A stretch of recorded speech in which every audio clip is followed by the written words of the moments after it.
मेरा रंग दे बसंती चोला, मेरा रंग दे बसंती। जय दोस्तों, एक्सीलेंस सोल्जर्स अकेडमी से मैं दुर्गेश आपका अपने YouTube चैनल पे हार्दिक स्वागत करता हूं। जैसा कि आप पता है आपको, आज 23 मार्च है और 23 मार्च हम लोग शहीद दिवस के रूप में मनाते हैं। तो हम इसके द्वारा बच्चों ने हमारे एक छोटा सा प्रोग्राम ऑर्गेनाइज किया हुआ है। आइए चलते हैं बच्चों के पास में और प्रोग्राम को स्टार्ट करते हैं। बिल्कुल कम पड़ेगा। 23 मार्च 1931 तीन दोस्त जो कि फांसी चढ़ गए थे, है ना, और लगभग यही समय रहा होगा जब उनको फांसी के लिए बुलाया गया। 7:33 पे 24 घंटे, क्योंकि फांसी का आदेश जो दिया था ना वो 24 मार्च को था, लेकिन अंग्रेज सरकार डर गई थी। सिर्फ 11 घंटे पहले उनको फांसी दे दी गई, क्योंकि कभी फांसी शाम को नहीं दी जाती है, फांसी हमेशा सुबह दी जाती है। इसलिए 7:33 पे भगत सिंह साहब और उनके तीन दोस्त सुखदेव, राजगुरु, इनको फांसी दी गई। राजगुरु, क्योंकि सॉन्डर्स मर्डर केस में फांसी दी गई थी। राजगुरु ने तो भगत सिंह साहब के साथ में गोली मारी थी, पर सुखदेव का उसमें कोई रोल नहीं था। वो केवल दोस्ती की वजह से गए थे कि मेरे दो दोस्त जा रहे हैं तो फिर हम भी जाएंगे, क्योंकि ग्राउंड पे जब सॉन्डर्स मर्डर हुआ था तो ग्राउंड पे सुखदेव नहीं थे। वहां पे भगत सिंह थे, चंद्रशेखर आजाद साहब थे और उनके कई साथी थे, पर सुखदेव नहीं थे। वो सिर्फ इसलिए गए कि उनके दो दोस्त थे, वो जा रहे हैं तो हम भी जाएंगे। और भगत सिंह साहब के जीवन से हमें बहुत कुछ सीखने को मिलता है। सबसे पहले तो सीखने को मिलता है लक्ष्य का निर्धारण, कि सब कुछ काम किया उन्होंने। पढ़ाई बढ़िया चलती थी, पढ़ने का बहुत शौक था, शायद अपने कॉलेज में सबसे होशियार माने जाते थे, लेकिन लक्ष्य एक ही था, आजाद करना। बचपन की एक घटना है उनकी कि वो बंधु के वो क्या नाम है, खेती चल रही थी, वो पंजाब में खेती बाड़ी होती रहती है, तो खेत में थे, वो थे उनके पिताजी थे और थे, तो खेत में कुछ बो रहे थे। तो पिताजी ने पूछा कि भगत क्या बो रहे हो? बोले इनकलाबी हो रहा हूँ, बंदूकें बो रहा हूँ। यहाँ से एक कहानी शुरू होती है। फिर क्या हुआ कि 13 अप्रैल 1919 जलियांवाला बाग में जब हजारों गोलियां चली, कई लोग मारे गए। फिर वो वहां पहुंचे, वहां से मिट्टी लेके आए, एक बोतल में भर दिए, उसको लगभग पूजा करते। धीरे धीरे बड़े हो गए, नेशनल कॉलेज में पढ़ाई करी, लाला लाजपत राय ने वो कॉलेज बनाया था।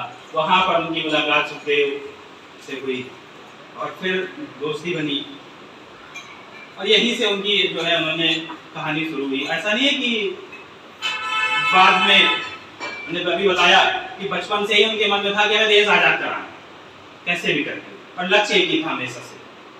सबसे बड़ा आप लोगों को ठीक है कि एक ही लक्ष्य होना चाहिए, और उनके भी जीवन का एक ही लक्ष्य था कि हमें आजाद कराना है देश। कुछ भी करना है, बस देश आजाद होना चाहिए। आगे ये कहानी शुभम बताएगा।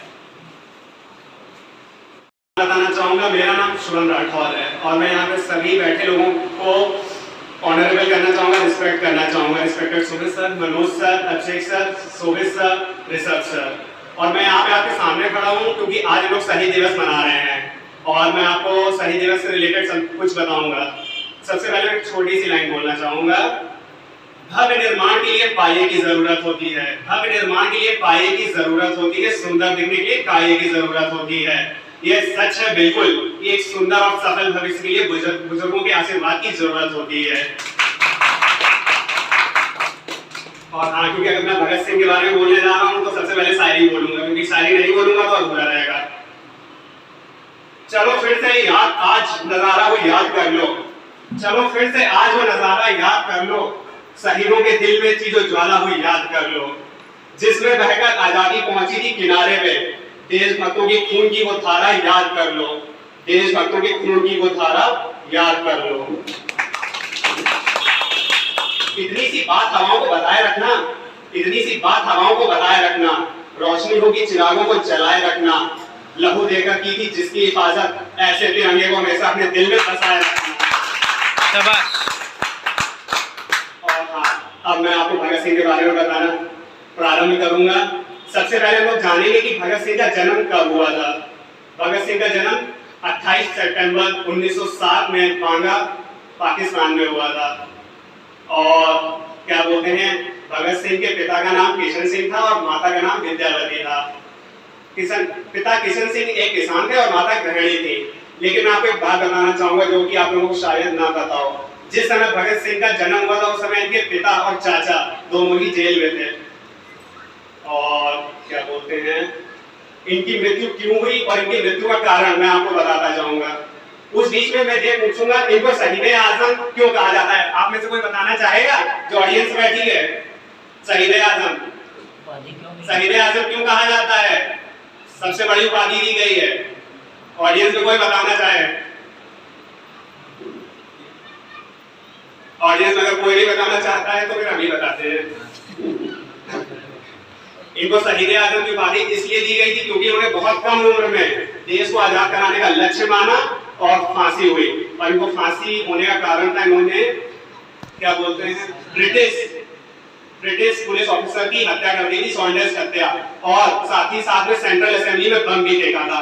और जब ये बम फेंक के भाग रहे थे उसी कारण से इनको सजा सुनाई गई फांसी की।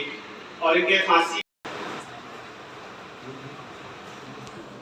जय हिंद साथियों, सबसे पहले आज हम बताना चाहेंगे कि आज 23 मार्च है और आज हम शहीद दिवस के मौके पर हम सभी यहाँ पे एकत्रित हुए हैं। सबसे पहले हम अपने गुरुओं को प्रणाम करते हैं और उन्हें नमन करते हैं और बैठे सभी भाइयों को ढेर सारा प्यार और शहीद दिवस की हार्दिक शुभकामनाओं के साथ भगत सिंह के जीवन से कुछ उन्हें प्रेरणा मिले इसके लिए कुछ सुनाना चाहता हूँ। जैसा कि शुभम ने बताया, सर ने बताया, सभी ने उनकी जीवन शैली के बारे में बताया, कब उनका जन्म हुआ, कब उनकी किस वजह से उन्हें शहीद हुए, किस वजह से उन्हें फांसी हुई, सभी ने बताया। एक्चुअली वो गरम दल के नेता थे। हम लोग सेना की तैयारी कर रहे हैं तो हम लोगों के लिए ये बहुत ही इंस्पिरेशन है, ये हम लोगों के लिए आदर्श है। सेना में सबसे पहले आपका जोश ही देखा जाता है और हमारे जितने भी स्वतंत्रता सेनानी थे उनमें से सबसे जोशीले कम उम्र के नौजवान शहीद भगत सिंह जी थे। तो हम सबसे पहले आज शहीद दिवस के मौके पर इन्हें नमन करते हैं और अपनी बात शुरू करते हैं। सभी ने शहीद भगत सिंह के बारे में सब कुछ बताया तो हम कुछ लाइनें गा के कविता के रूप में आपको सुनाएंगे। जो सपना हिंदुस्तान की आजादी का लेकर सोया था, जो सपना हिंदुस्तान की आजादी का लेकर सोया था, जिसके बलिदानों की गाथा सुनकर हिंदुस्तान का बच्चा बच्चा रोया था, जो खिलौने से खेलने की उम्र में छिप छिप कर बंदूकें बोया करता था, जो खिलौने से खेलने की उम्र में छिप छिप कर बंदूकें बोया करता था, माँ के आंसू हो या पिता का हुक्म जो अपनी मंजिल से विचलित कभी नहीं हुआ करता था। मोहन हो या नेहरू हो सभी को सिर झुकाकर नमन करता हूँ, मोहन हो या नेहरू हो सभी को सिर झुकाकर नमन करता हूँ। योगदान था इनका आजादी में, बहुत मैं कहा इस बात से इनकार करता हूँ। पर मानकर इनको सब कुछ उन वीरों को भूल जाना नहीं, पर मानकर इनको सब कुछ उन वीरों को भूल जाना नहीं। गोली खाई थी आने वाली नस्लों के खातिर, इस बात को जहन से निकालना नहीं। बोस हो या सावरकर, आजाद हो या सुखदेव, बोस हो या सावरकर, आजाद हो या सुखदेव, भगत हो या गुरुदेव, सभी ने अंग्रेजों को ललकारा था। कैसे भूल जाओ उनकी शहादत को जिन्होंने मरते दम तक जय हिंद का नारा लगाया था। इन्हीं में से एक वीर का बलिदान दोहराने वाला हूँ, इन्हीं में से एक वीर का बलिदान मैं दोहराने वाला हूँ। रूह कांप न उठे सुनकर तो मान लूंगा, मैं देश प्रेम का दिखावा करने वाला हूँ। माना अहिंसा से प्रभाव डाला था गांधी ने, माना अहिंसा से प्रभाव डाला था गांधी ने, पर लातों के भूतों को सबक सिखाया था सिर्फ भगत सिंह नामक आंधी ने। पर लातों के भूतों को सबक सिखाया था सिर्फ भगत सिंह नामक आंधी ने। हीर का रांझा बनने की उम्र में शहादत की खुशी खुशी अपनाई, हीर के रांझा बनने की उम्र में जिन्होंने शहादत खुशी खुशी अपनाई थी, शर्त लगा लो इंकलाब का नारा उनकी समाधि ने भी लगाया होगा। जय दोस्तों। कविता है भगत सिंह की जिसे मैं आप लोगों के सामने प्रस्तुत कर रहा हूँ। इंकलाबी जवान भगत सिंह भारत का सम्मान भगत सिंह, इंकलाबी जवान भगत सिंह भारत का सम्मान भगत सिंह, क्रांति की धार भगत सिंह, ऐसा एक विचार भगत सिंह। सपनों का इनाम भगत सिंह, उम्मीदों का नाम भगत सिंह। सपनों का इनाम भगत सिंह, उम्मीदों का नाम भगत सिंह। मानवता से प्यार भगत सिंह, फौलादी अंगार भगत सिंह। दस्तूर का मवान भगत सिंह, दस्तूर का मवान भगत सिंह। सच्चाई का बयान भगत सिंह, समता की बयान भगत सिंह। इंसाफ की हुंकार भगत सिंह, आजादी का गान भगत सिंह। यादगार बलिदान भगत सिंह, एके की आवाज भगत सिंह। ऊंचाई की परवाज भगत सिंह। इनकलाबियों की शान भगत सिंह, युवाओं का आह्वान भगत सिंह। इनकलाब इनकलाब वंदे वंदे जय हिंद। बड़े भाइयों को नमस्ते और छोटे भाइयों को प्यार। कभी वतन के लिए सोच के देख लेना, कभी माँ के चरण चूम के देख लेना, कितना मजा आता है मरने में यारो। कभी मुल्क के लिए मर के देख लेना। मैं भारतवर्ष को हरदम सम्मान करता हूँ, यहाँ की चांदनी मिट्टी की गुणगान करता हूँ। तिरंगा के कफन मेरा बस यही अरमान करता हूँ।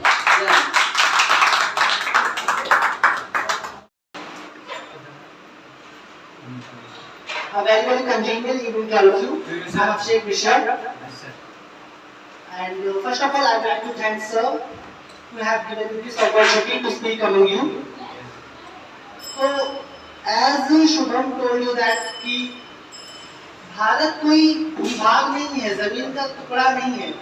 और वो क्यों नहीं है? वो शायद उस लड़के की वजह से जिसने उस दिन बचपन में उस खेत में इंकलाब बोया था। शायद इसलिए आज हम जानते हैं कि ये जो देश है, जो आज़ादी हमें मिली, वो हमारे लिए कितनी कीमती है। वो सोच, वो भावनाएं जो आज हमारे दिलों में है। कहते हैं ना कि we are all whatever we are, जो भी हम लोग हैं, हम लोग वी आर ऑल द सम।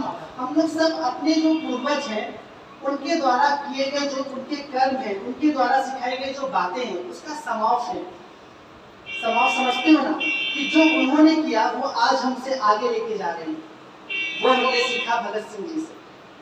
देश के लिए सर्वस्व निछावर कर देना।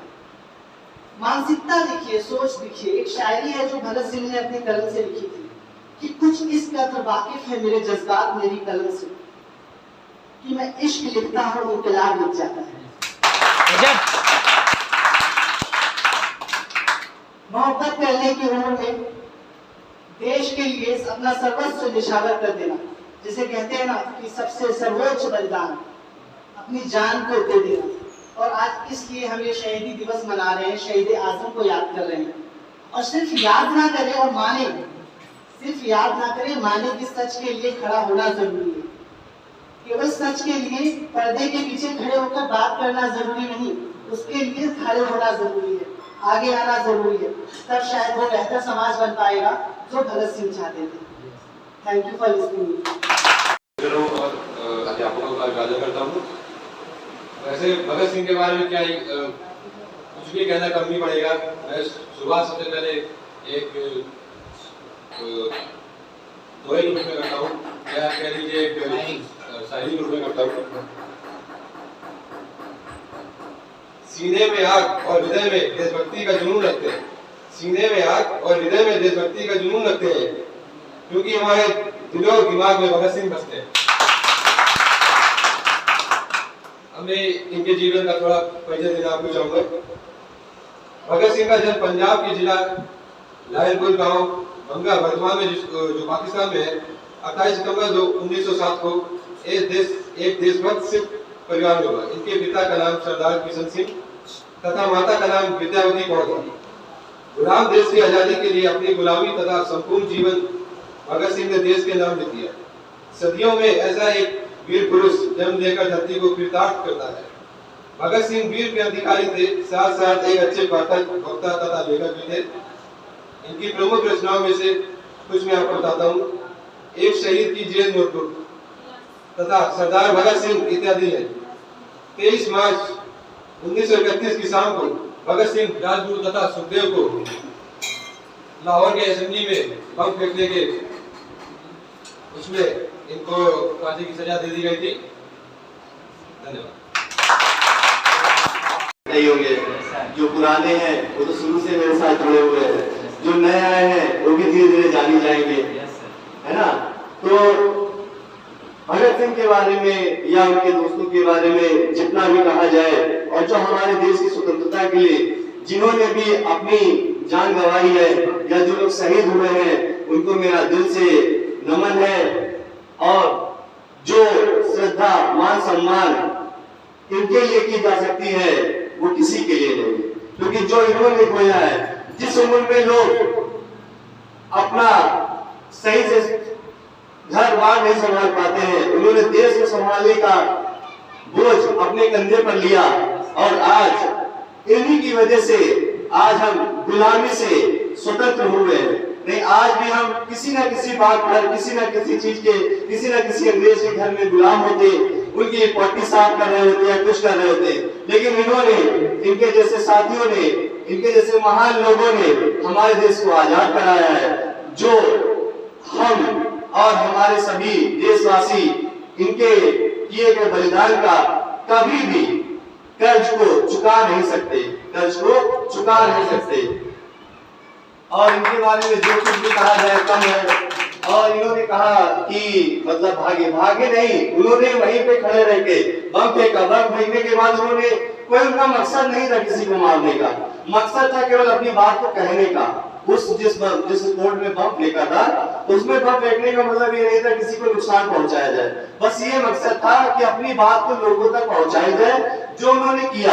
और सैंडर्स की हत्या उन्होंने ऐसे ही नहीं की, क्योंकि उनके जो सबसे प्रिय गुरु लाला लाजपत राय थे, उनकी हत्या उस सैंडर्स नहीं करवाई थी, उस सैंडर्स नहीं करवाई थी, जिसकी वजह से अब कोई भी होगा अपने गुरु का अपमान तो नहीं सह सकता ना, अपनी उनकी जिन हत्या ले ले, हत्या कर दे, तो फिर तो बिल्कुल ही नहीं बर्दाश्त हो सकता।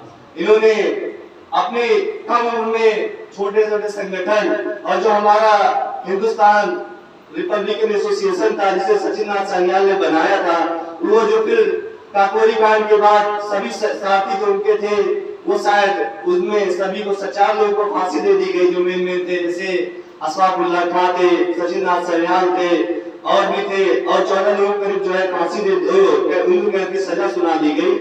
उसके बाद वो संगठन समाप्त हो गया। उसमें लेकिन एक मेन सदस्य थे चंद्रशेखर आजाद। उनका नाम आजाद ऐसे नहीं पड़ा, वो शुरू से आजाद थे, और मरे भी तो आजाद ही, उन्हें कोई पकड़ नहीं सका। वो अपने आप को मार लिया, लेकिन उन्हें पकड़ कोई नहीं सका, इसीलिए उनका नाम चंद्रशेखर। यहाँ पर आए हुए सभी शिक्षकों और गुरुओं और के भाइयों का स्वागत अभिनंदन करता हूँ। मैं नितिन कुमार, मैं 4 पंक्तियों शहीद भगत सिंह के नाम से प्रस्तुत करना चाहता हूँ। कभी वतन के लिए सोच के देख लेना, कभी माँ के चरणों को चूम कर देख लेना, कितना मजा आता मरने में यारो, कभी मुल्क के लिए मरने के लिए देख लेना। मैं भारत वर्ष का हरदम सम्मान करता हूँ, यहाँ की जानी मिट्टी का यही गुणगान करता हूँ। तिरंगा हो कफन मेरा, यही बस यही अरमान रखता हूँ। जय हिंद दोस्तों, अगर मेरा वीडियो अच्छा लगा हो तो लाइक करें, शेयर करें और ज्यादा से ज्यादा सब्सक्राइब करें।